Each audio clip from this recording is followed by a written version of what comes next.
अस्सलाम वालेकुम। हम में से किसी के साथ भी अचानक से बग़ैर किसी पेश की इत्तला के कोई अलमनाक हादसा पेश आ सकता है, जैसे अचानक से किसी संगीन या जानलेवा बीमारी का पता लगना, सड़क पे किसी दिल दहला देने वाले हादसे का शिकार होना, सैलाब, ज़लज़ले या बॉम्ब ब्लास्ट का शिकार होना, किसी अजीज़ की अचानक मौत का पता लगना, किसी के हाथों यरगमाल बनाए जाना, किसी के हाथों कैदी बनाए जाना, अगवा का सामना करना पड़ना या डकैती का सामना होना, रेप या सेक्सुअल एब्यूज़ का सामना होना। कुछ लोग इस तरह के संगीन हादसात के बाद शदीद ज़हनी अज़ियत का शिकार हो जाते हैं, जिसे पोस्ट ट्रॉमेटिक स्ट्रेस डिसऑर्डर कहा जाता है। मेरा नाम डॉक्टर हुमा असलम है, मैं कंसल्टेंट साइकाइट्रिस्ट हूँ और आज की वीडियो में हम बात करेंगे पोस्ट ट्रॉमेटिक स्ट्रेस डिसऑर्डर क्या होता है। जैसा कि नाम से ज़ाहिर है, पोस्ट ट्रॉमेटिक स्ट्रेस डिसऑर्डर वो स्ट्रेस डिसऑर्डर है जो किसी ट्रॉमा के बाद स्टार्ट होता है। ये ट्रॉमा कुदरती भी हो सकता है और इंसानी आफात भी हो सकती हैं। कुछ लोग ऐसे प्रोफेशन से ताल्लुक़ रखते हैं जिनको इन कुदरती और इंसानी आफात का ज़्यादा सामना करना पड़ता है, जैसे फ़ायर ब्रिगेड के लोग, आर्मी के लोग, पुलिस के लोग, वो लोग जो एम्बुलेंस में काम करते हैं। देखा गया है जिन लोगों को इन कुदरती या इंसानी आफात का सामना करना पड़ता है, उनमें से 1/3 लोग PTSD या पोस्ट ट्रॉमेटिक स्ट्रेस डिसऑर्डर का शिकार होते हैं।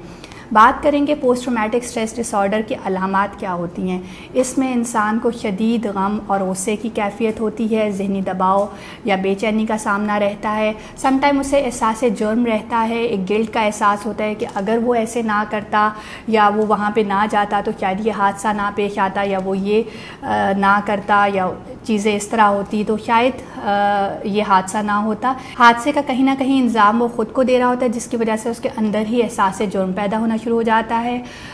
इसके साथ साथ हादसे का बार बार उसे सामना रहता है, फ्लैशबैक्स आते हैं, वो वही वाला मोमेंट रीलिव करता है, जैसे उस सान्हे में उसकी जिस्मानी कैफियत हुई थी, ज़हनी कैफियत हुई थी, वही कैफियत बार बार उसके साथ होती है।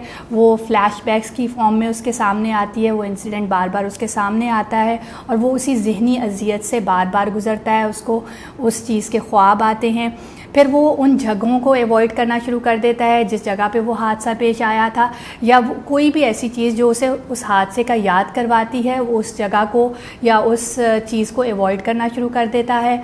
फिर इसके साथ साथ फिर एक हाइपर अराउजल वाली कैफियत होती है, वो हर टाइम चौकन्ना रहता है, उसे सुकून नहीं होता, बेचैनी रहती है, हर टाइम अपने आप को ख़तरे में घिरा हुआ महसूस करता है, उसे हर टाइम लग रहा होता है कि कुछ ना कुछ हो जाएगा। इसके साथ साथ कुछ जिस्मानी अलामात भी होती हैं, पट्ठों में खिंचाव होता है, गर्दन के और कंधे के पट्टे खिंचे रहते हैं, डायरिया की शिकायत हो सकती है, सर में शदीद दर्द होती है, हार्ट रेट तेज़ हो जाता है, पैल्पिटेशंस होती हैं। ये सब इसकी अलामात हैं। PTSD जैसे कि हमने पहले बात की कि हर 3 में से एक बंदा इसका शिकार होता है जिसको इस तरह की कुदरती या इंसानी आफात का सामना रहता है। तो इसके कुछ रिस्क फैक्टर्स हैं। एक तो ये कि हादसा जितना अचानक से होता है और जितना लंबे अरसे तक होता है, उतना PTSD होने के चांसेस ज़्यादा होते हैं। फिर कुछ ऐसे हादसा जिनमें बहुत ज़्यादा अमवात हुई हों, जैसे बॉम्ब ब्लास्ट हो गया हो या ज़लज़ला वग़ैरह आ गया हो जिसमें बहुत ज़्यादा अमवात हुई हों, या बच्चे इफ़ेक्ट हुए हों, या फिर बच्चे इफ़ेक्ट हुए हों, तो ये लीड कर सकता है PTSD के डेवलप होने में। अच्छा, जैसे कि क्योंकि ये हादसा बहुत संगीन होते हैं, बहुत अलमनाक होते हैं, इसलिए इसका कुछ ना कुछ इफ़ेक्ट हर बंदे पे होता है। तो जो शुरू का सदमे की कैफियत होती है उसको एक्यूट स्ट्रेस रिएक्शन कहा जाता है और वो तकरीबन 72 घंटे तक रहती है। अगर 72 घंटे के बाद चीज़ें बेहतर हो जाती हैं, कुछ उन एक्यूट नमनेस या शॉक की कैफियत से वो बंदा निकल आता है, तो ये बेहतर हो जाता है। नहीं तो वो एक्यूट स्ट्रेस डिसऑर्डर में जा सकता है जिसकी अलामात 1 महीने तक रहती हैं।